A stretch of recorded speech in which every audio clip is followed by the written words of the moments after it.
रायगड जिल्ह्यामध्ये पावसाचा जोर वाढतच चालला असून हवामान खात्याच्या अंदाजानुसार पुढील काही तास जोरदार पावसाचा इशारा देण्यात आलाय।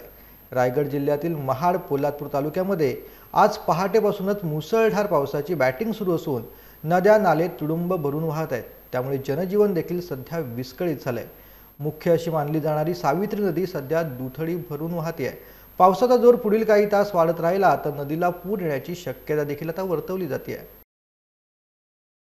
अंदाजानुसार रायगड जिल्ह्यामध्ये पुढील काही तास जोरदार पावसाचा इशारा देण्यात आला असून रात्रीपासून पावसाची बॅटिंग रायगड जिल्ह्यामध्ये मोठ्या प्रमाणात सुरू आहे। पोलादपूर तालुक्यामध्ये देखील पावसाचा जोर मोठ्या प्रमाणामध्ये वाढत असून तालुक्यातील दुर्गम भागामध्ये पावसाच्या जोरदार सरी बसत आहे। त्यामुळे पोलादपूरमधील मुख्य मानली जाणारी सावित्री नदी ही तिकडी भरून वाहत असून पावसाचा जोर जर वाढतच राहिला तर नदीला देखील मोठ्या प्रमाणामध्ये पावसाचे पाणी येऊन पूर येण्याची शक्यता देखील वर्तवली जाते। त्यामुळे नागरिकांना सतर्क राहण्याचा इशारा देखील प्रशासनाकडून देण्यात आलेला आहे। देवेंद्र गरेकर, रायगड।